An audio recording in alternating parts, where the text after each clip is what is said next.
What's going on, guys? Looks like we're live.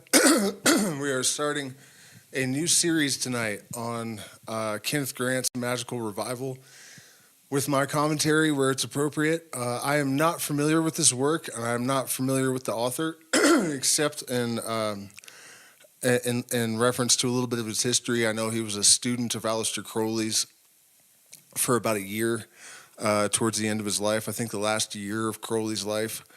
One of the reasons I decided to get into this is that it was recommended by Danny Carey from Tool. Someone asked him what schools of occult thought he was interested in, and he mentioned Kenneth Grant, saying that he actually appreciates his work more than Crowley's, so that kind of got my attention. And also it gets into some things that I don't talk much about and don't have a tremendous amount of background with, like sex magic and Tantra, and vampirism and whatnot. So we're going to check it out. We're going to start with the introduction and maybe get into the Return of the Phoenix, the first chapter tonight. And if it doesn't fit us, then we'll move on to Eliphas Levi's. I can't remember the name of the book at the moment, but the basic premise of it is that there is a true religion, basically a truth that is discernible to people. And it's his making a case for that. Something I've always kind of intuitively felt is true, that as opposed to the normal protocol of looking for a supposed divine transmission to some individual prophet and then trying to conform to whatever rules, silly hair and whatever color robe is going to please the god, and a hat, and what I mean, chanting certain words or whatever, that it's actually a dynamic process of learning and experiencing the presence of the universal mind, or in the Postwar tradition, the Aratam, directly for yourself. And that seems like a much more efficacious approach to me.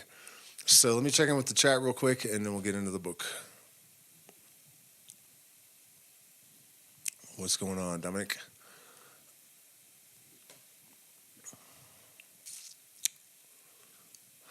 This is it F11. There we go. Okay, so the introduction and then Return of the Phoenix. We're not going to read every word here.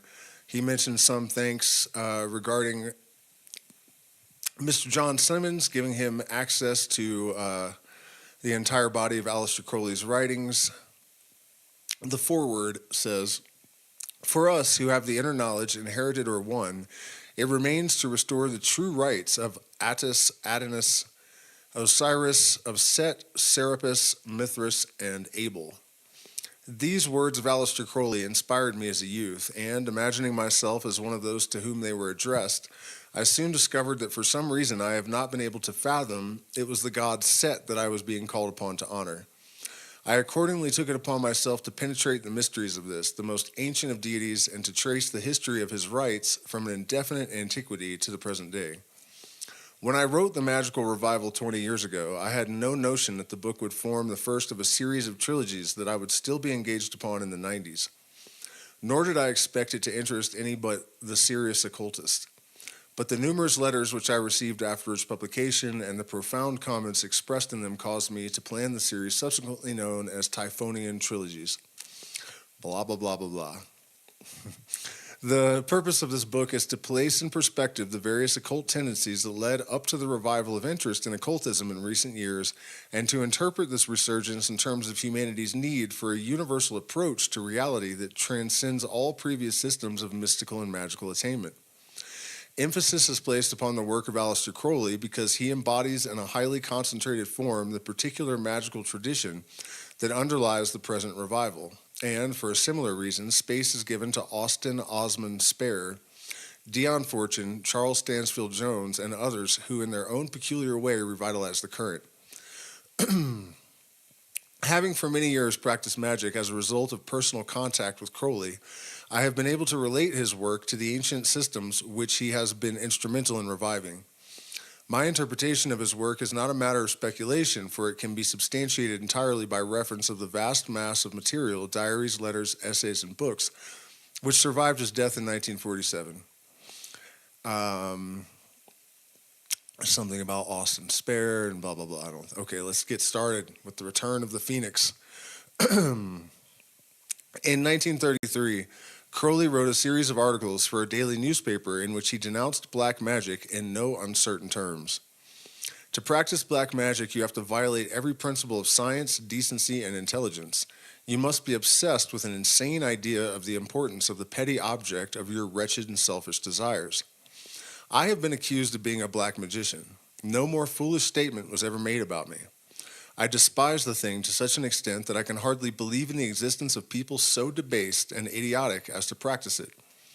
In Paris and even in London, there are misguided people who are abusing their priceless spiritual gifts to obtain petty and temporary advantages through these practices. The Black Mass is a totally different matter. I could not celebrate it if I wanted to, for I am not a consecrated priest of the Christian Church. That's a good burn there. The articles answered those, and there were many, who accused him not only of being a black magician, but of performing black masses and perverted rites. The ill-considered calumny continues, and Crowley's name, nearly a quarter of a century after his death, is still associated with baleful sorcery and diabolism. This misconception is not easy to rectify, partly owing to massive ignorance of the subject of occultism, and partly owing to prejudices stemming from faulty conditioning. To an individual living 5,000 years ago, long before the biblical version of Genesis had even been written down, Crowley's cult of Satan, or Shaitan as then called, would have evoked no feelings of perversity and guilt. Even the later pagan traditions, forthright and free of shame, would have been at home with Crowley's ideas. Until we get to grips with the matter in a spirit of impartial inquiry, and even more important, until we check the tendency to interpret concepts in the light of their decadence, rather than according to their pristine values, we shall fail to understand Crowley's work and the real nature of the magical revival he has helped to bring about. Ancient concepts and symbols were already in their dotage before Christianity supplied the final dowels to their vitality. The confusion of esoteric concepts and the decadence of symbols has rarely been exhibited as clearly as in St. John's Revelation, where fragments only of the ancient mysteries are presented without full knowledge of their inner meaning. The scribe or scribes was either a non-initiate or he willfully misrepresented the ancient wisdom for political purposes. Or even more probably, his work has been worked over by other hands. The literal smearing and destruction of the ancient symbols in the catacombs is as nothing compared with the systematic iconoclasm that has been operative for centuries in the secret sanctuaries of Judaism and Christendom, where documents were destroyed, texts mutilated, and deliberately distorted to make way for the cult of the supreme anomaly in the history of religions, an historic savior who died and resurrected in the flesh. Apart from certain Gnostic texts preserved paradoxically by the early Christian fathers, the monuments and funerary texts of ancient Egypt remain to testify to the true gnosis of light, which the promoters of the doctrine of carnalized Christ endeavored to extinguish. And that agenda was really more malicious even than he's describing there, because the motivation in both Egypt and Rome was to undermine free thought, to control free thought and undermine sovereignty in the population, to keep them dependent upon rulers. And so Christianity was engineered specifically as a sort of thought control psyop. And it was built upon the bones of Hermes, or the skeleton of truth, in order that people would connect with it, because there is this resonance that comes from truth that people identify with. And so they cloaked it in this myth in order to distort those aspects that are truly empowering and liberating for people, and warped and distorted other aspects of the mystery knowledge or the hermetic wisdom traditions and other older influences. You know, they warped them to turn them into a tool for control. And the ultimate blasphemy, as far as I reckon, is to create a spiritual system that has as its primary objective to occult the face of God and to actually inhibit spiritual development in people. So it's really wicked stuff. That's what Crowley's comment about, I could not really ever perform a black mass because I'm not Christian. I'm not a Christian priest. Before the present magical revival can therefore be understood, we have to know what magic is and what exactly is being revived. For, strange as it may appear, what is now resurging is the pre-Christian gnosis, the cult of Shaitan, even though, as yet, it is only beginning to return in a halting and broken form. The New Age movement, basically. It was Aleister Crowley who fanned the flame to furnace heat, which he did when the world was destroyed by fire in 1904. This phrase is a technical one. It signifies destruction and supersession in a sense that may only be interpreted by resorting to the astronomical myth cycles from which it derives. The subject is referred to more fully later on. Crowley was in Cairo at the time of this event. There he received the Book of the Law, the New Gnosis, the latest Tantra, the most complete grimoire, from a preterhuman intelligence named Aiwass, a messenger of that most ancient god whose image was worshipped in the deserts under the name of Shaitan, and long ages earlier as Set, the soul or double of Horus. It's worth noting that Crowley never really said that exactly. I mean, he did, but up until the end of his life, he vacillated back and forth between interpreting Aiwass as a manifestation of his own subconscious and actually being like an avatar of light itself. The solar phallic Lucifer, as he called it. Before going back to the origins of this cult, however, we must first examine briefly the more immediate past, where the flame of, you know what, I can make this bigger. Gnosis glowed secretly in the hostile environment of an ignorant age. Sounds familiar. The massive resurgence of interest in the hidden side of things, in the noumenal aspect of the phenomenal world, owes itself largely to the gradual dissolution of long-standing social mores. This has made possible the unsealing of dormant cells of consciousness through the use of sex, drugs, alcohol, and other methods of consciousness control and exploration.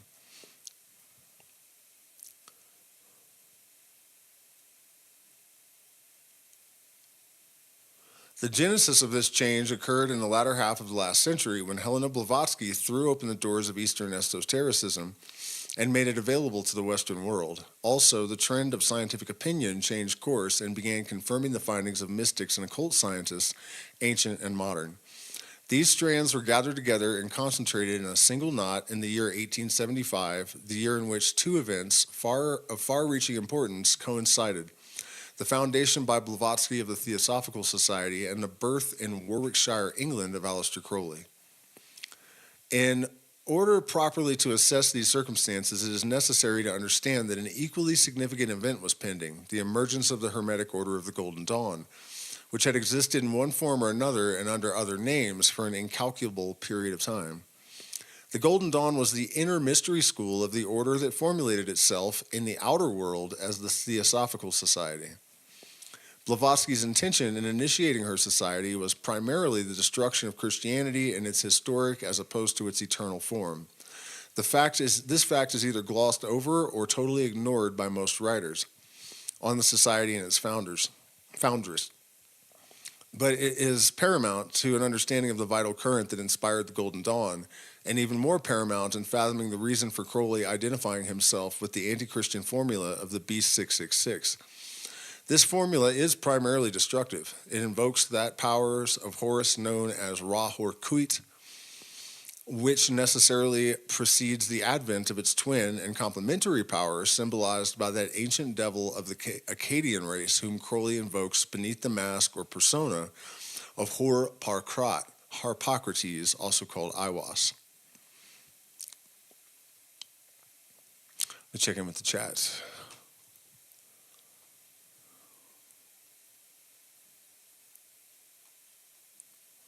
My escape button is not working. Okay, let's try another. Here we go. Cosmic Daemon. Oh, hey, that's good to know. All right, let's get back into it. By the way, this series is going to be, every other one is going to be patron only. So if you want to see the whole series, become a patron, support the channel. At least please hit the like button, share, subscribe, and consider becoming a patron. Also, it will be available on my Substack for paid subscribers as well, which is a good place to be. The true occult order, sometimes called the Great White Brotherhood, and by Crowley, the AA, the Argentum Astrum, manifested in the, let's see, this note says the initials AA stand for Argentum Astrum. This is the star of Set, or Sothis, Sirius. The sun in the south, silver to indicate that it is of the lunar region, night. It is the concealed child of Nuit, whose light it manifests. According to hermetic tradition, our sun is but a reflection of the greater sun, Sothis. The sun of our solar system, therefore, stands in a relationship of a child, Horus, the vast star. And what that is about from a, I guess, astrophysical perspective or mechanistic perspective, this idea that consciousness, or, well, if you think about it in terms of integrated information theory, I guess, you know, the density of and the sophistication and integration of a system of like neurons determines the depth and sophistication of the consciousness that is connected to it. And so at the smallest, most fundamental level, we have particles that are like little points of density in an electromagnetic field. When you scale that up, you have the human brain with magnetite in it, so there's another point of density with a more sophisticated level of consciousness. So if you scale it up to the level of stars, then you have this like super consciousness. And Sirius, being much more dense and bright and just generally powerful than our sun, transmits a much stronger signal. And all across the planet, in different traditions throughout history, Sirius has been associated with the transmission of gnosis, basically. And so there is actually, oh, wait, did it already happen? There's a Sirius conjunction with the sun. I think it already happened. But when it coincides with the peak of a solar cycle, it's like, you know, really strong, amplified Sirian consciousness that comes through, and that, I believe, was last month. So let's see. So the occult order manifested in the West, once known as the Brotherhood of Light. Not long after the birth of the Theosophical Society, the Brotherhood of Light, until then fairly loosely organized, was around 1875 concentrated into 10 initiatory degrees under Dr. Karl Kellner, an Austrian adept who revealed the true name of the Brotherhood as the Ordo Templi Orientis, the Order of the Temple of the East signifying the place of sunrise, the source of illumination. The initials O.T.O. also symbolize the solar phallic energy of the beast, which Crowley later incorporated in his personal magical seal. Karl Kellner was the first O.H.O., outer head of the order, of the newly constituted O.T.O., for long before this, an order of the temple under Jacques de Molay had existed 1313, that's great, he died in 1313, had existed and prepared the Renaissance by fusing the mysteries of East and West, and the outer history of the order can be traced long anterior to this event. This order also included the Hermetic Brethren known as the Illuminati, headed in the 8th century by the notorious Adam Weishaupt, whose work, though still incalculable, is of undoubted significance in relation to the present magical revival. He founded the Illuminati on May 1st, 1776. He adopted the symbol of the point within the circle to represent the current that found expression through him. He formulated the basic principles of the order in terms very similar to those which Crowley uses in Liber Oz. I should mention that one of my least popular opinions is that the Illuminati actually were not evil, that whatever people call the Illuminati these days may exist, but it's not the Illuminati. It's not the traditional, original Illuminati. They existed for the amelioration of mankind from all of the evils that people believe the Illuminati is trying to impose upon mankind. It's the exact opposite of the mainstream narratives. And what people need to understand is that the overlords control the alternative narratives and the mainstream narratives. So you have to be just as suspicious. You know, when you crawl out of the Matrix mind manacle trap, people just look around and they go, oh, okay, well, here's the alternative narrative. They must know all of the real truth. And it's, 99, the mainstream narrative is 90% bullshit, and the alternative narratives are 99.99% bullshit. That's the unfortunate reality. The lost word in Weishaupt system is man. The recovery of this word required that man should find himself again, that the redemption of humanity is to be effected through and by man, that man should govern himself and throw off the shackles of alien powers and controls. In a word, he should become king of his own right by virtue of his own primal inheritance. Later, in Crowley's system, the idea of the kingly man became paramount. It is synonymous with being a Thelemite, one who has discovered his true will, Thelema, and is capable of doing it. Hence, do what thou wilt shall be the whole of the law. When Crowley assumed control of the O.T.O, he chose as its motto, "Do est homo," God is man. And in Liber Oz, he declares, there is no God but man.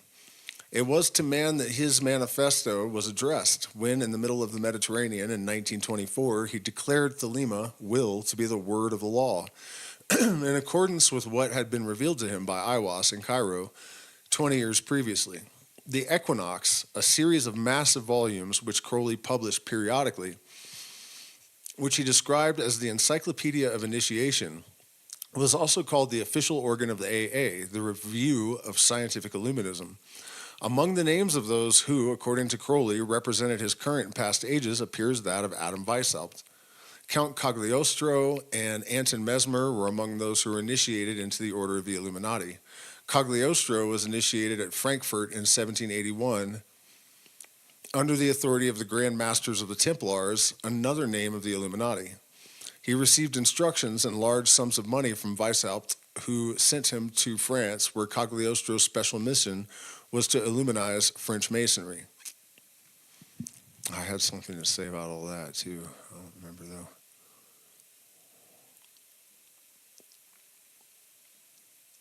Oh, Cagliostro is a very interesting character himself. He was said to be a successful alchemist and immortal.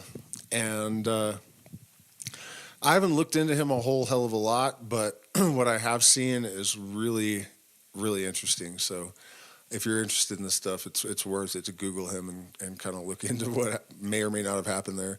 Weishaupt, whose early training was influenced by the Jesuits, founded the Illuminati, as Blavatsky founded the Theosophical Society, with the main intention of destroying the baleful effects of organized Christianity.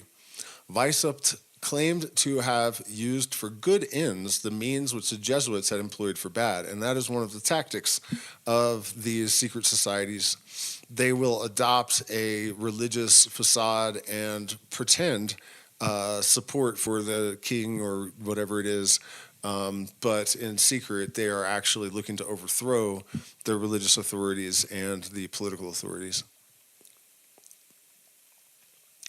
Harking back to Saint Ignatius, the constitution of his order, thus Illuminism, as conceived by Weishaupt, was modeled on the Society of Jesus, although it proposed a plan of campaign diametrically opposed to it. Although the Order of the Illuminati was suppressed in 1786, and this is interesting too, because people accuse the Templars of being up to no good and, working for the establishment, and the Illuminati especially. If they were part of the establishment, why were they persecuted, burned alive, tortured, and imprisoned?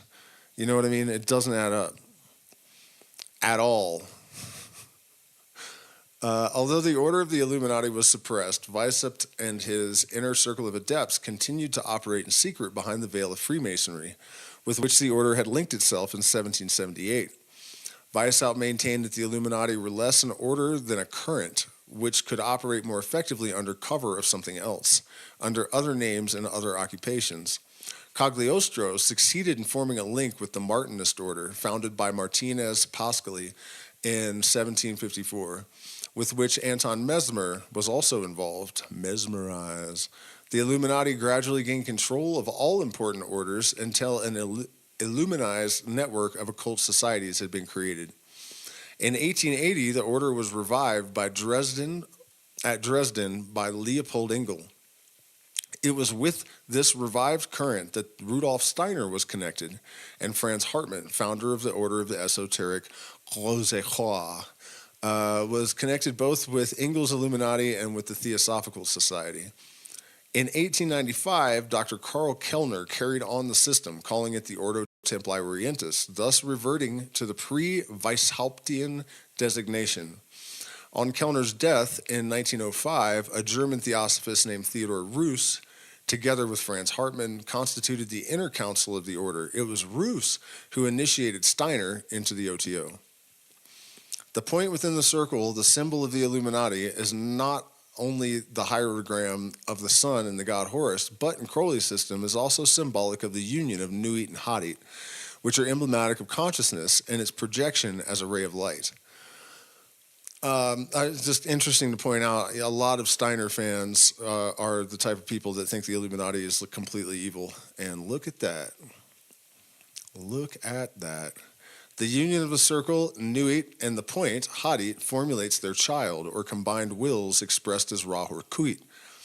The circle and the point also represent the abstract expressions of love and will, twin components of the magical equation known as the law of Thelema.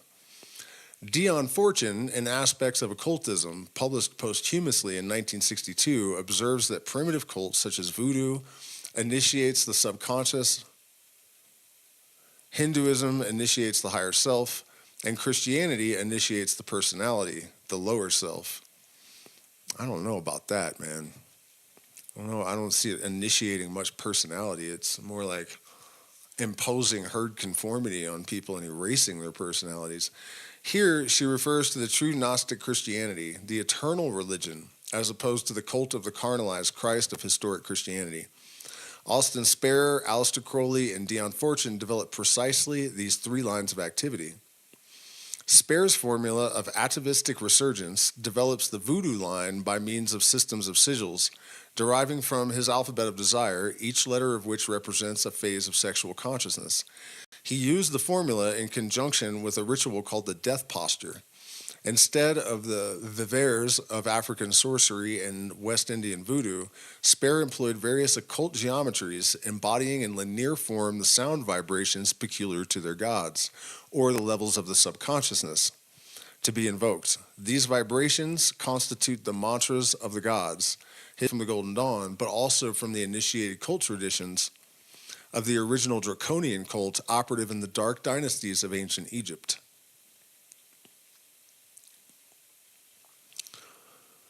At the other extreme, the theme of Crowley's work is his ritual for achieving congress with the higher self, or holy guardian angel.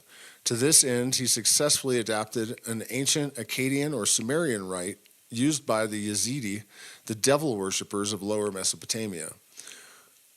Crowley identified their devil with Aiwaz, his own holy guardian angel, a peculiar state of affairs which will be explained later. To awaken and exalt the magical consciousness, Crowley used a type of ritual reminiscent of the Tantras.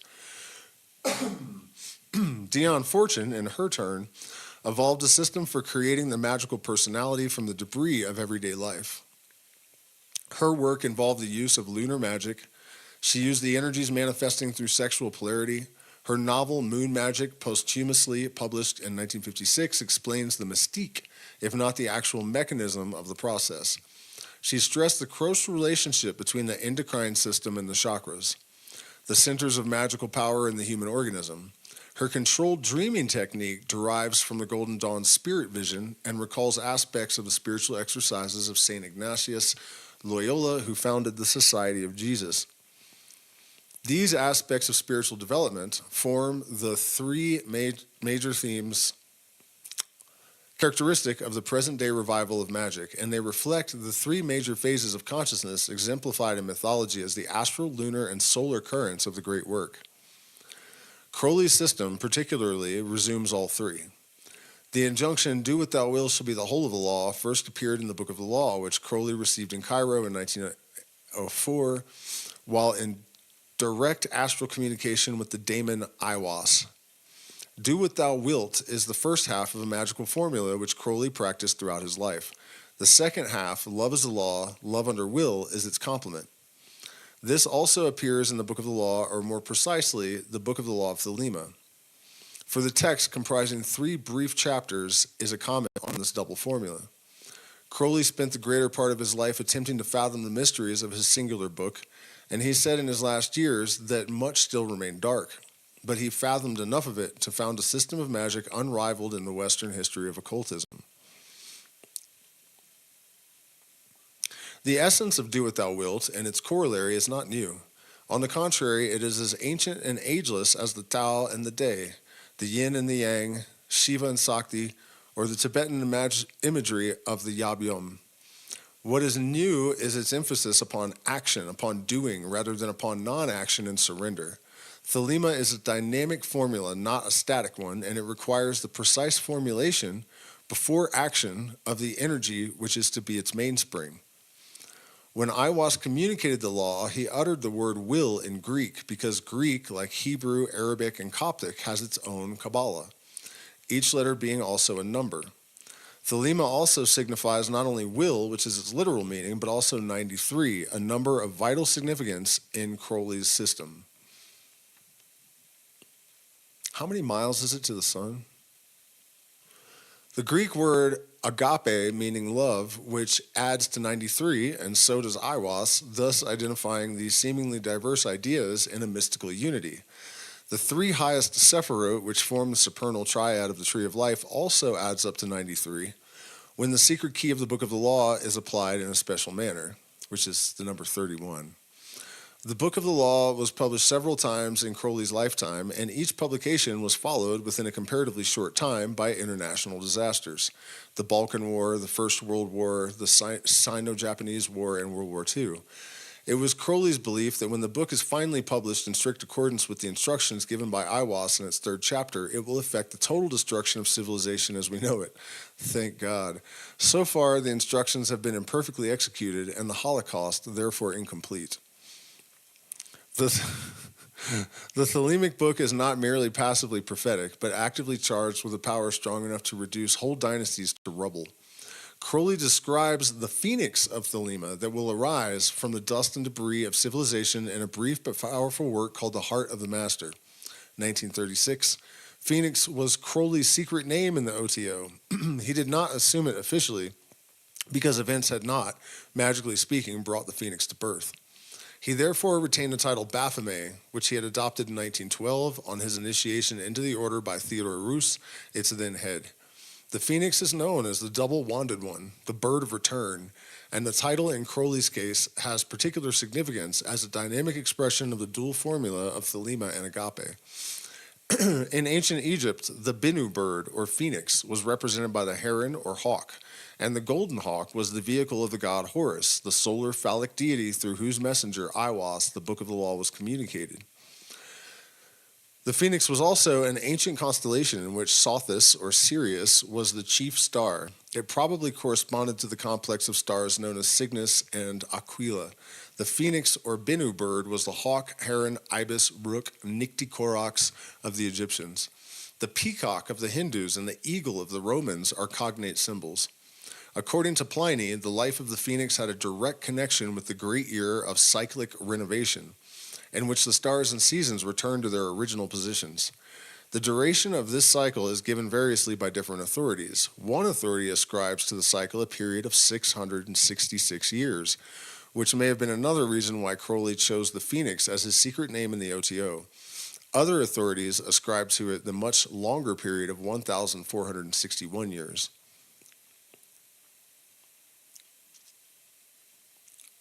Which is the length of the Sirius cycle, and according to Herodotus, the phoenix reappears every 500 years.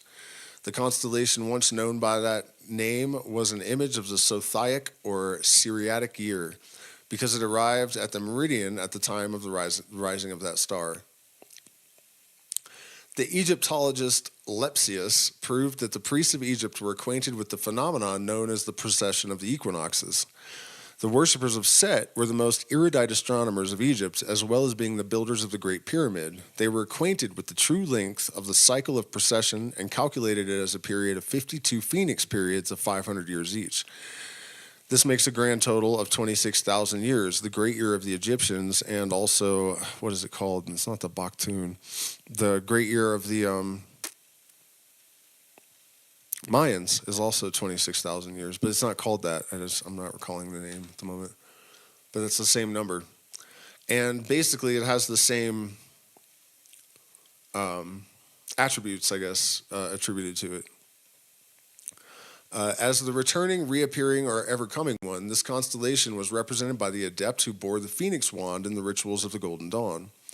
For physiological reasons, the phoenix, as the turner back, was represented by the ibis, the vehicle of Thoth, the lunar god of magic, who corresponds to Hermes. Writing and the word, according to Plutarch, the ibis instructed men in the use of the enema, which she administered to herself with her beak. Man, that's rough. This peculiarity undoubtedly influenced Crowley's choice of the phoenix as a special emblem of the 11th degree of the O.T.O, which involves a reversal of the usual copulative process. I thought it was the 9th. Yeah. One reason I never took initiation in the O.T.O, it's just not my thing, The phoenix, or eagle, was also a name of the Nile. Diodorus noticed that when the waters of the Nile were sweeping down in full spate, it was known in this phase as the eagle because of its exceeding swiftness and impetuosity. In terms of magical symbolism, the Nile represented the mother goddess whose annual inundation literally created the land of Egypt by depositing the rich alluvial mud that caked about her banks. The most ancient form of physical geography was founded on the female form, the woman below being the earth, the woman aloft, the celestial Nuit, being heaven, and weather as the woman below, with feet pointing toward the Great Bear constellation, the goddess of the 7 stars, or as the Great Bear itself. Inner Africa was the womb of the world, Egypt being the vulva or outlet of the north, the Nile itself forming the vulva of the woman below. The phoenix was chosen as a glyph of the double-wanded one because it symbolized cyclic or aeonic return. The aeon renews itself like the phoenix. On the scale of once in approximately 2,000 years, the sun renews itself daily, yearly, and at greater intervals of time. It is the symbol of the phoenix, therefore, that we must seek for the real meaning of Thelema as the magical formula of the present aeon of Horus, ushered in by Aiwass in 1904. Transferring the astronomical symbolism to the magical or physiological processes, we find the Chinese sages representing the formula of cyclic return by the equation 0 equals 2. This formula is represented biologically by the congress of the sexes. The positive element of the equation is will, Thelema, dynamic, masculine. The negative element is love, agape, passive and feminine. Their union is the basis of the magical ecstasy that polarizes the active and passive components of existence, reducing them to zero. From that void, naught, or nuit, a new creation emerges, ready to begin the process again. There's a lot packed into that weird-looking little formula, 0 equals 2, 1 plus negative 1. I mean, that's one way to think about it, but another thing that it references is that in the beginning there's this nothingness, right? And that's the only possible unity, because as soon as you have a thing and space, then you have two things. So we don't go from 0 to 1, we go from 0 to 2. And the unity is both the 0 and or the nothingness is the unity, I guess. That's basic explanation. The use of sex as a means of gaining access to such practices go back to pre-dynastic times in Egypt, where the great mother goddess, Twart, the prototype of the tarot, the stellar revolutions, and later the zodiac was worshipped with sexual rites, the orgia, or divine works of the Greco-Roman mysteries. Crowley endeavored to perpetrate these rites and align them with scientific theories of today. The curiously hybrid complexion of his practices, deriving from ancient Egyptian, Chinese, and Indian techniques, is not black as it is painted. The doctrine that every man and woman is a star lies at the heart of the Book of the Law. Its meaning that every man and woman has a true will, a true center, which he must discover and express, forms the basis of the new and scientific attitude to mystical consciousness that dominates the scene today. That is entirely what it's about. And the reason is basically that that's what the universe is about, and we are microcosmic reflections, really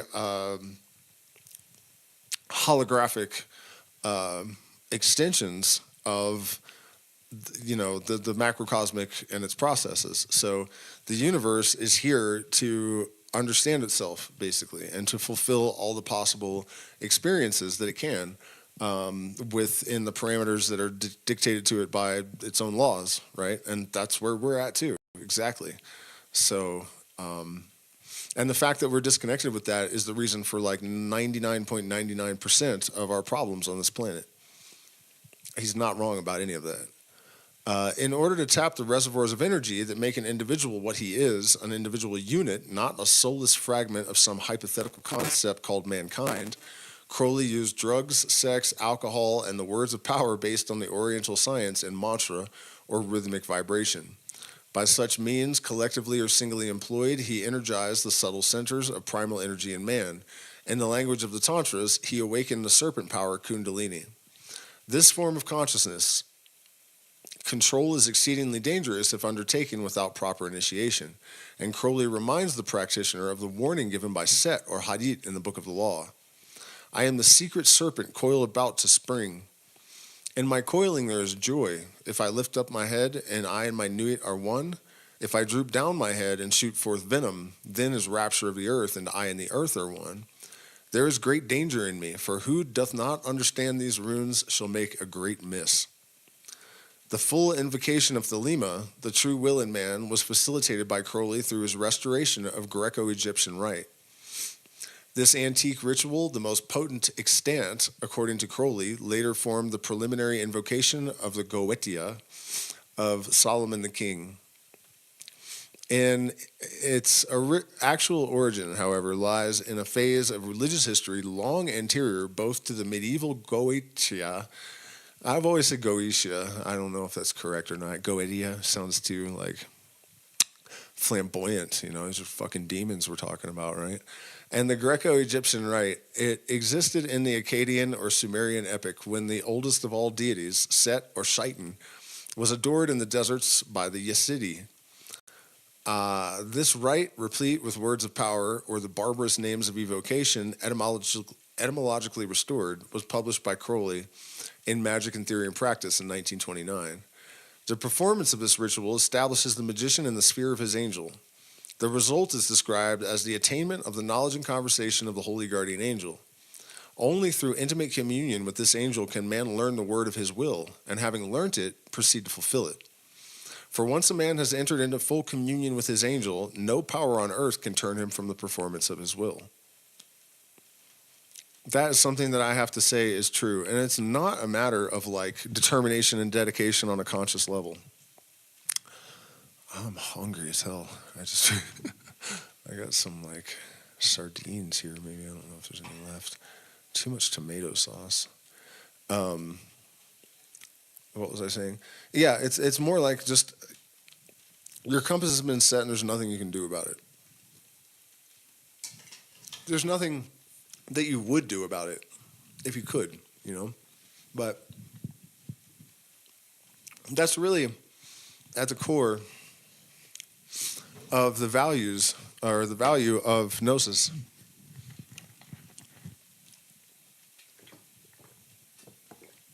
When you have dogma doctrines, you know, and you're just supposed to adhere to a set of rules to the best of your ability for no other reason, without any kind of initiation or, you know, like, here's your 10 commandments type shit.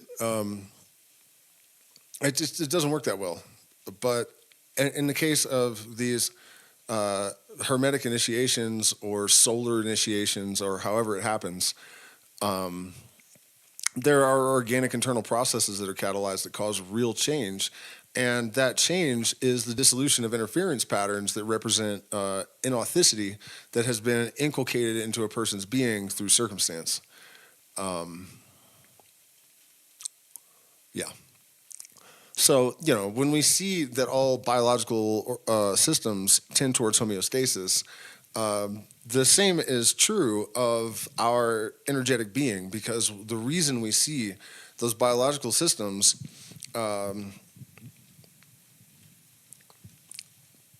tending towards homeostasis is that the life force is harmonizing that as a result of its interactions. You know what I mean? That's what it does, right? So our natural inclination actually is to achieve that state. And the constant agitation of society by certain individuals is largely done in the interest of shaking the ant farm and introducing, chaotic interference patterns into that process in order to obstruct people achieving gnosis and realizing their sovereignty.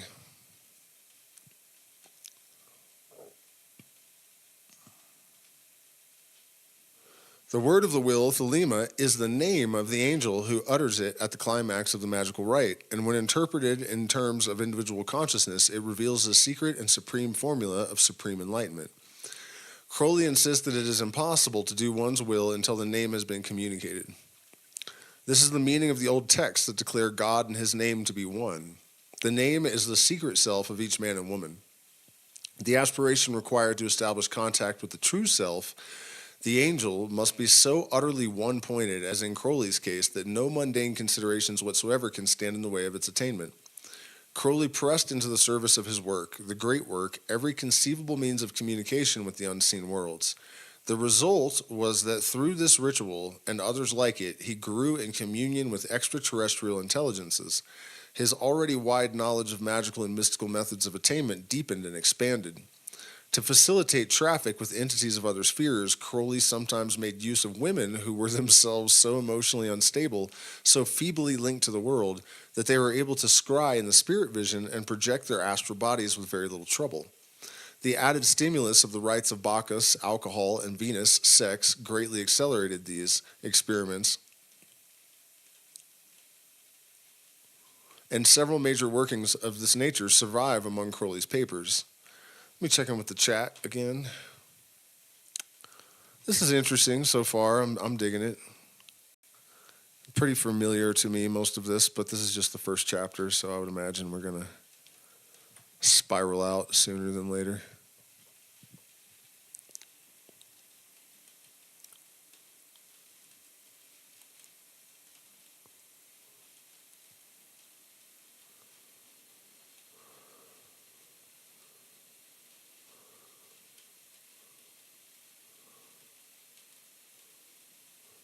Why would anyone swear to secrecy and be limited?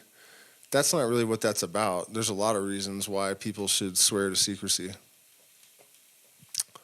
Are we having glitching issues? I wouldn't be surprised if the stream got dropped completely because it's raining like crazy here. I wonder how much longer chapter. Oh, that's it. Yikes, there he is. So what do we got here? I'm just trying to see if this is the end of the chapter or like where's chapter 2? Oh, there it is. Okay, yeah, we'll make it. I got time for that.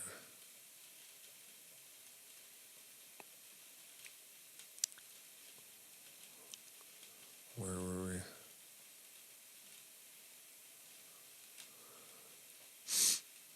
But what I was saying about the secrecy is that part of the regiment of initiation, say in the Hermetic Order of the Golden Dawn, it involves things like giving people sealed envelopes, and you're doing the LBRP for a few months, and then you're reporting to the portal, who is kind of like your guide, I guess, what kind of visions you've had during the ritual and all of this kind of stuff. And then when you say a certain thing, he says, open the envelope. And then you open the envelope and you see that something has appeared in conjunction with a certain archangel, and you know that they knew that was going to happen somehow. And if people are allowed to talk freely, that kind of experience is going to be ruined for people, because if you planted it in their head, then they're expecting it, and of course it happened. So part of the protocol of secrecy is just to protect initiates of lower degrees from having their gnosis ruined, and also this knowledge, this understanding is extremely dangerous in the wrong hands. It's extremely dangerous in the right hands, and the thing is, the time has come to break the oath of secrecy, basically, according to many adepts of the last 150 years. that there was a period where that made sense, but at this point we're doomed if like it's not just disseminated amongst humanity. But that process still has to be carefully controlled, in a sense. It's not controlled really by us. It's controlled by a filter in the universal mind, just as our own mind filters out 99.99% of the sensorials, are they called?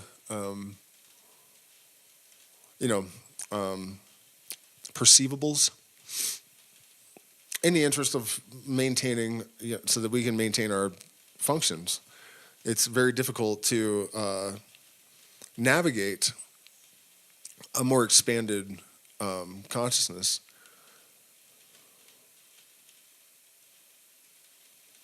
Where were we? Okay, here we go. These workings open up lines of contact formerly closed. Crowley has been criticized because he used the living organism as the basis of many of his experiments. In orthodox science, such criticism is brushed aside.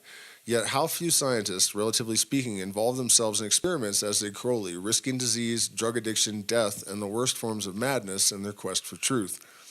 According to Crowley, the true magical revival occurred in 1904 when an occult current of cosmic magnitude was initiated on the inner planes. Its focus was Aiwass, and it was transmitted through Crowley to the human plane. It also formulated itself on the mundane plane as another phase of the O.T.O, founded by the Austrian initiate Karl Gellner, who died in 1905, in mysterious circumstances, his place being taken by Theodore Roos, who introduced sexual magic into the sovereign sanctuary of the order. One of the things that kind of bugs me about the way people frame Crowley a lot, like this guy's doing, Crowley hated it too, and that's something that I think is definitely worthy of noting. But this thing of like transmitted through Crowley, that's not untrue. I've been studying all this kind of stuff in many different formats. There's a shocking number of similarities, for example, between Hermeticism and the Shuar ayahuasca tradition, which was the primary lineage that I was instructed in. But the reality is that the transmission is coming through everything in the fucking universe, not an individual person necessarily. So I just want to mention that, that's how Crowley really felt about it too. And he would get kind of full of himself and arrogant about it and kind of talk like that himself every once in a while. But in his calmer, more lucid moments, he was aware that this is not like a personal transmission so much as it is that certain individuals have the capacity to interpret and articulate for others what it all means and how it all works. And those people are far more rare than the imposter prophets, the like Christ and any of the other ones you want to name. Not that I even think Christ was a historical personage. But, there are plenty of people that seem to be able to get close to it, but their cultural indoctrination and influences and stuff, personal crap, generally taints the transmission to the extent that it does more harm than good, Yeah. So the initiation of this occult current created a vortex, the birth pangs of a new aeon, technically called an equinox of the gods. I called one of my videos the birth pangs of a new aeon. That's funny.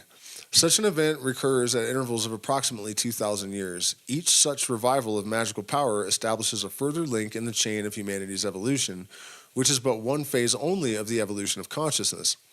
According to Crowley, the new aeon will establish full solar consciousness in mankind, thus connecting it directly with its true center by uniting Nuit and Hadit. At present, man is a separate, isolated unit. He requires the use of speech, etc., to communicate with others like himself. When solar consciousness is fully established, silence will take the place of speech. Not the absence of noise, as we know as silence, but a positive, vibrant minstrum of direct intuitive understanding. That, as far as I can tell, is definitely happening. There was something else I wanted to add to that.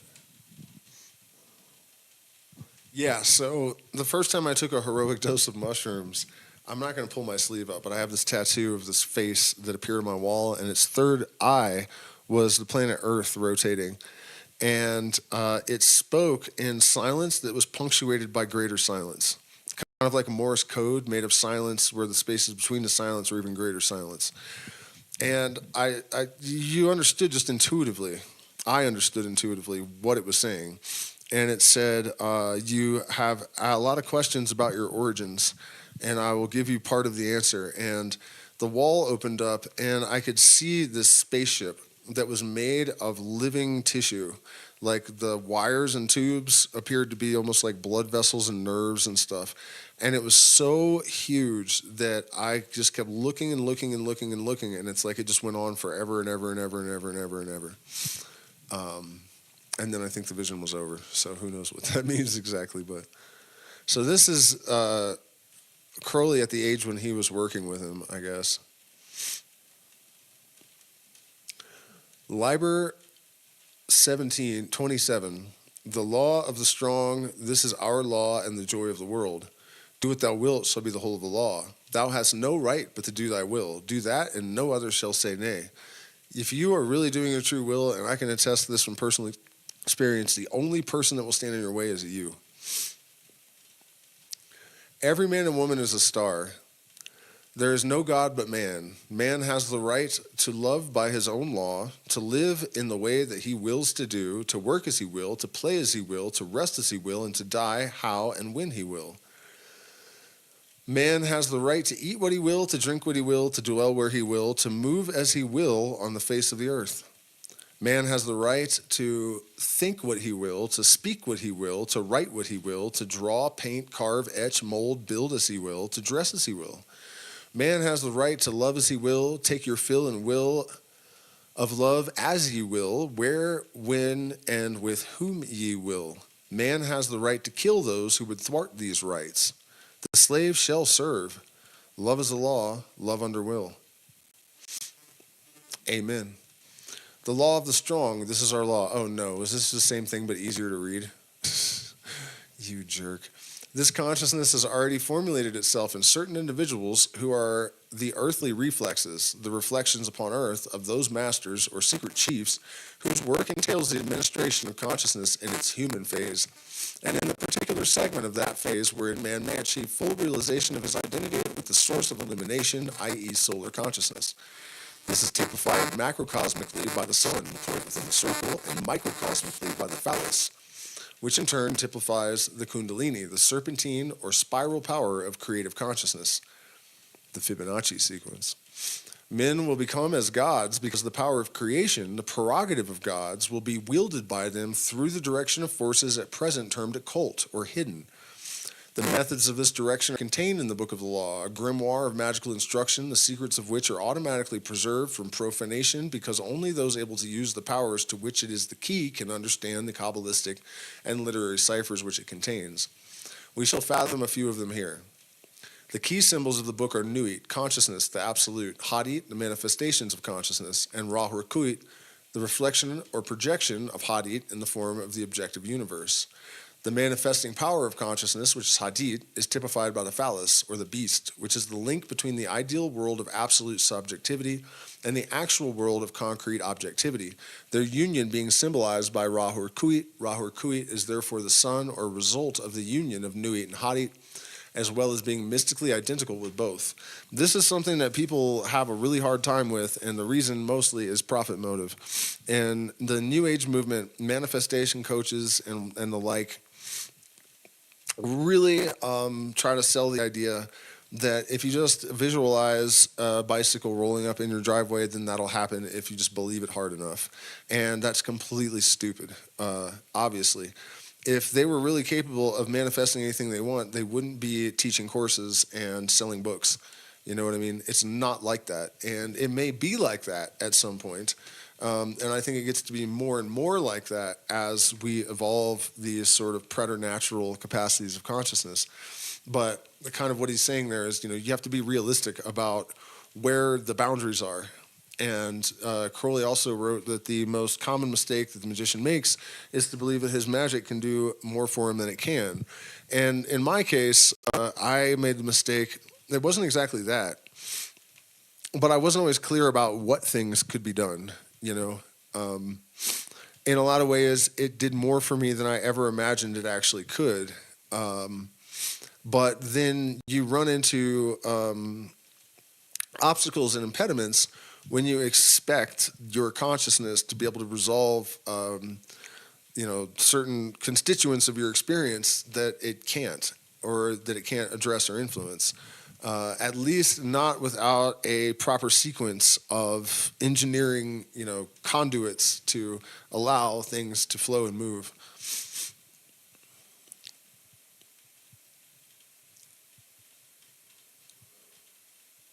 The formula of this union of Nuit and Hadi is contained in Liber Oz, the Book of Strength. Crowley Disinbid? I think that's a typo. I don't know what that's supposed to mean. First published in 1942 as the Manifesto of the O.T.O., it is a concise statement of his political program in the O.T.O. based on the Book of the Law, which Crowley received while in astral communication. Come on, man, why you gotta repeat that every time? The word of the Aeon, Abrahadabra, a form of Abrasax, the supreme deity of the Gnostics. The word Aeon has a twofold connotation, for besides signifying a cycle of time, it is also a name of the solar phallic god of the Gnostics in the Illuminati. Hargrave Jennings, The Rosicrucians, Their Rites and Mysteries, describes a Gnostic gem representing Harpocrates seated upon a lotus, which springs from a double lamp formed of twin phalli. Is that really the plural of phallus? United at their base. This is symbolic of the word of the wand of double power. Above his head is his title, Abraxas, and over this is his name, Io, or Abraxas, or Abrasax, was a lion-headed deity whom the Gnostics sometimes called Aeon. Abraxas is the Logos, the Aeon, the Harpocrates, and Harpocrates. In other words, the word is the lion serpent that is preceded by the formulation of the babe, Harpocrates. From Abraxas is derived the word Abrahadabra, which resembles all of these ideas in its 11-fold vibration. It's an 11-letter word. Chet, spelt in full Hebrew, is a number 8, which is the seal of Hermes, Thoth, Mercury, the god of magic. The figure 8 is by shape the caduceus of Mercury, and the emblem of infinity. In the Book of the Law, Hadid declares, I am 8 and 1 in 8. The identification is with Sothis, the manifester of the 7 stars of Polaris, the great bear constellation which symbolizes the dragon Nuit. She is the mother of the primal gods, and her formula of change, or magic, is manifested in one, her son, Sothis or Sirius, who in his occult character symbolizes the marriage of individual and cosmic consciousness. The key to this magic is to be found in Chet's astrological attribution, Cancer, the house of the moon.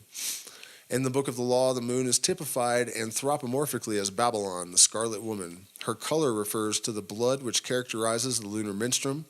It is the vesture of manifestation used by Hadid, when, as the beast, the phallus, he projects and clothes his essence, light, in the darkness of matter, Babylon, the symbol of objectivity.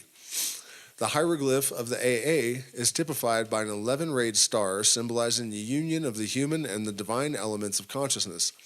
Its full form is the fusion of the pentagram with the hexagram, the former being the glyph of the feminine powers, the latter the masculine powers, creative will. Also, the feminine nature and masculine creative will. Crowley used the 11-rayed star in the Cairo working in conjunction with the letter Chet. The letter Chet appears in its Arabic form because Crowley was at the time mainly working Egyptian rituals as practiced by the Golden Dawn. The secret star of magic is also 11-fold. It is the unicursal hexagram of the beast, plus the 5-petaled rose typical of Babylon, for the flower or flower is the symbol of her magical function. The Book of the Law is couched in Egyptian terminology because the Egyptian and Chaldean mysteries form the basis of the Western occult tradition, the tradition of the Illuminati, or the Hermetic Brotherhood of Light, later known as the O.T.O. Nuit, Hadi, Rahur Kuit, Abrahadabra, Therion, the Beast, and Babylon are the vital elements of this tradition when stripped of all inessentials. The subtle concept, Harpur Krat or Set, of whom Aiwass claims to be the minister, and with whom he is for all practical purposes identical, is of great complexity. Set represents the absorption of the projected energy of Horus. It is in the silence of the death of desire that the child of the blasphemous union of Babylon and Therion, woman and beast, realizes its identity with absolute consciousness. Set, therefore, is the means of return to the supreme state represented by Nuit, and as such is the formula of the phoenix. In the preceding aeon, that of Osiris, Set or Satan was regarded as evil because the nature of desire was misunderstood. It was identified with the devil and with moral evil. Yet this devil, Satan, is the true formula of illumination. Called evil to conceal its holiness, it is desire that prompts man to know himself through another, through his own double or devil. When the urge to know is turned inwards instead of outwards, as it usually is, when the ego dies and the objective universe is dissolved, in the light of that illumination, reality, the gnosis, is all that remains. In the Eastern tradition, the process is called the opening of the eye of Shiva, which is also the eye of Set, because it sucks into itself all the light that Horus has projected. It is in this sense that Satan came to represent the opposer of the light. More precisely, Set is the destroyer through identity, for Satan, as the name implies, is a combination of the balance of North, Nuit, and South, Hadit, or consciousness and its projection as the objective universe. This explains the equivalent of Set, the god of the south, Nuit, and the goddess of the north. So, well, let me finish this and we'll talk about it a little bit, because there's definitely, you're not supposed to take these entities literally. Crowley wrote many times, there is actually no such thing as a spirit. They're just, allegories for aspects of consciousness, or, we'll talk about that. But these ideas have their roots in biological phenomena. Sex functions through polarity. Babylon and Therion are the biological avatars of Nuit and Hadit, moon and sun, north and south, circle and point, earth and air, water and fire, and so on. Their union reproduces Ra Horkuit, which, although one, nonetheless conceals his twin or double within him. This double or devil is Harpur Krat. The two are identical in the sense that any idea can only exist by virtue of the contradiction contained within it. A classic example is the famous paradox of Cha'an, I am because I am not. If this is not intuitively understood, no amount of explanation will elucidate it. This paradox and others like it are brought as near as possible to explanation in the incomparable works of the pseudonymous Wei Wu Wei, to which the reader is referred. That's Crowley writing under another pseudonym.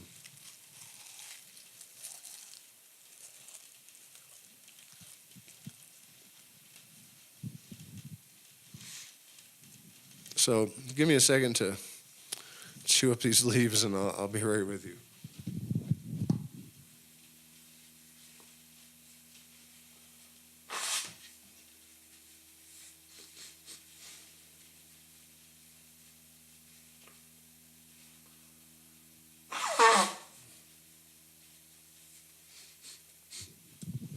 Always get congested during the rainy season here.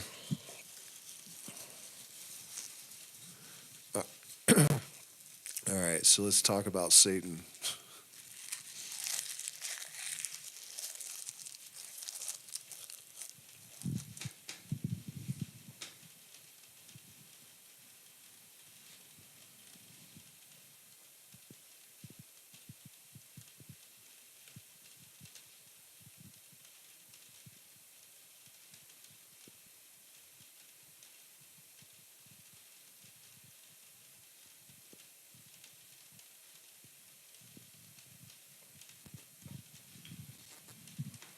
What is being alluded to here is that the truth about everything was reversed in the major religions.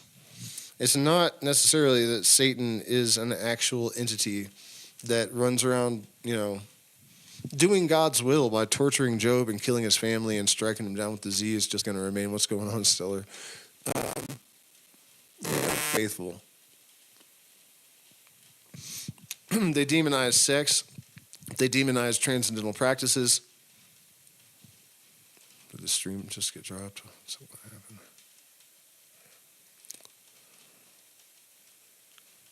It's not looking great. Let me see.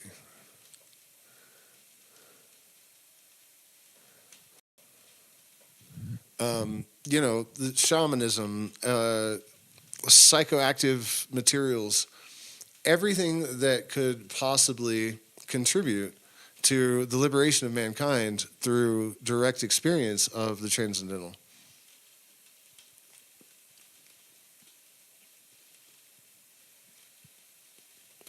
So the adaptation of that sort of context, this satanic context, has more to do with those facts, than any actual worship of evil or, anything of that nature.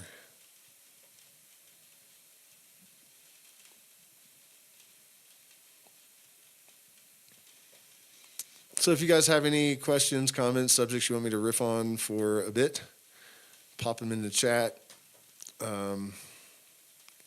We are demonetized, so we appreciate there's options for making contributions in the chat if you appreciate this content.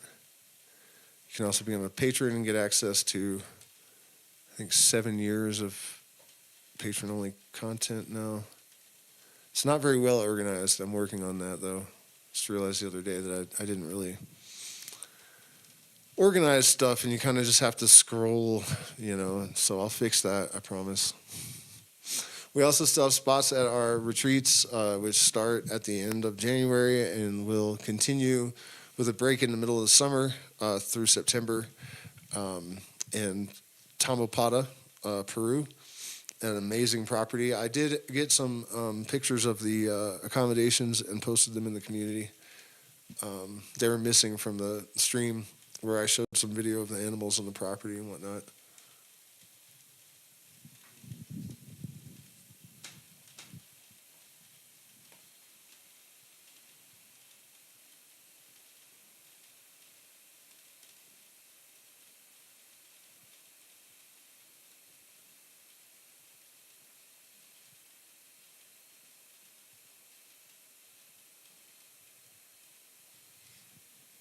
So I see some references to secrecy in the secret societies again, like even to the point of having your tongue cut out. Yeah. If you give your word and then you break it, then you're not worth the air you breathe, So, I'm not saying I necessarily completely endorse that in practice, but, it's never really happened either. The higher degrees of these secret societies do not leak. You have these...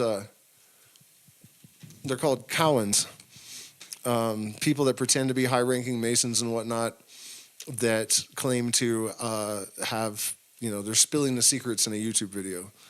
First of all, you cannot speak the 33rd degree secret. It's not possible. So I know with 100% certainty that they are lying through their teeth. It's not possible to articulate it because it's an experience. And there are even higher degrees, and the same is true. But the tradition of excommunication from not just the lodge, because it wasn't a lodge, the temple back then, or death, that's been in place as long as we, have records. At the time of Aristotle and, Empedocles and Pythagoras and all these people. That was the deal then, and if you profane the mysteries, you'd actually just get cast out of Rome for a while until the 3rd century when the Roman consulate decided that they didn't like all this sovereignty and free thought going on amongst people, and they wanted to get rid of the mysteries and ban them. So yeah, no, I don't really take any kind of issue with those statements. It's more meant to just convey the seriousness of it than like an actual literal threat. But no one's ever talked. The only person that tried, they did find him at the bottom of a lake in Canada. He had started writing a book, and he hadn't told anyone. Like, they just knew. And he was, he wrote, I am... writing this book in order to expose the Secrets of High-Level Freemasonry, and then that was the last sentence in the book, and it was found open on his, desk in his office, and he was at the bottom of a lake, and that was in like 1748 or something like that. But I don't know of anyone else that has ever bothered to even try. A lot of it is futility. You cannot explain these things to people in a meaningful way beyond a certain point. And it doesn't matter if you do, really. In a way, the secrecy, in some regards, is pointless. Because people are not going to understand. If you haven't evolved to a certain extent, your understanding of these things, no amount of telling someone is going to do any good. That is why the initiatory process is all about experiences. It's not about just like, okay, now you're in our little club, so we'll tell you the thing. That's not what it is. There are trials and tribulations and psychoactive compounds and all sorts of different methods for catalyzing our consciousness to different levels. It's not what people think. That's a big part of the reason the secrecy's been so successful. There's nothing to say.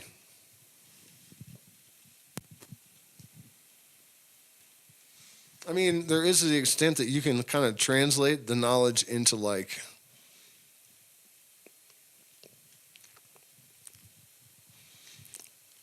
the language of the profane. I don't know how else to say it. You can speak of it in scientific terms. You can make analogies and allegories and stuff. But at the deeper levels of it, that's not sufficient.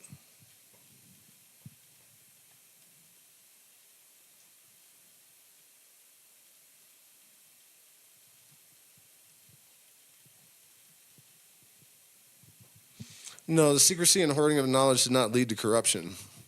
Corruption led itself into the temples, not the other way around. The integrity of the mysteries from an ethical standpoint was maintained for thousands of years. It's only in the last 200 that they were penetrated. Well, let's see. No. Third century. Yeah, so 2,000 years, I guess, when the Romans infiltrated. Not quite 2,000, no, more than 2,000 years now. I forget how old I am sometimes. But yeah, so 2,000 years. But thousands of years prior to that, the integrity was maintained. It's not because of the secrecy and the hoarding of the knowledge. And the knowledge can't be hoarded. If you have the capacity to attain the knowledge without ever stepping foot into a lodge, you will. And if you don't, then you have no business getting anywhere near it, unless someone invites you. Sorry, that's just do you give people access to the button that drops nukes with, you know what I mean? That's not how things work. So, it's said that some initiates have attained the highest levels without ever entering into any lodge or fraternity or society or taking initiation anywhere. The truth is hidden from no one. And what happened actually is that the adept that we call Thoth or Hermes Trismegistus had a vision that was documented in the book of Asclepius, the Lament of Thoth. And he described this period that was coming where people had lost touch with themselves and with nature and et cetera, basically completely described our circumstances right now. And so they set about cultivating some portion of the population that did not have that intuitive access to that level of knowledge, so that there would be some insurance that when the Great Revolution prepared for by the ages begins to march, that there will be some constituency that has preserved this and can disseminate it at the proper time, which is now, So that's what all that's about. And it does make sense, and it's not sketchy, and it does kind of suck that the Romans infiltrated the mysteries back in the day and hijacked a lot of the momentum and destroyed the trajectory, and then demonized the real mysteries so that people would not find out about them, basically. That's why everybody's been told that the Illuminati were evil, that the Templars were devil worshippers and all this stuff, is to try to ensure that people won't actually look at the resources that would tell them otherwise. Because as far as I can tell, there really is no more refined, potent, effective system than the Hermetic wisdom traditions to rapidly illuminate people and dissolve their indoctrination and programming, and also empower them and introduce them to themselves. You know, that's really what Hermes is doing at the crossroads. He is the traveler. And when you meet him, you're just meeting yourself.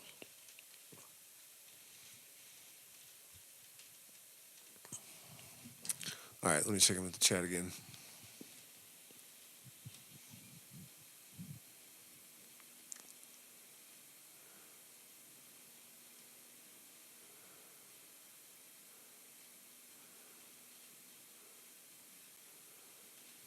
Kenneth Grant always goes hard. Yeah, I've never read him before tonight, any of it.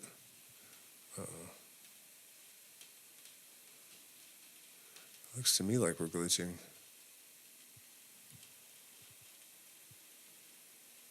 Let's see, got any more questions, comments to address?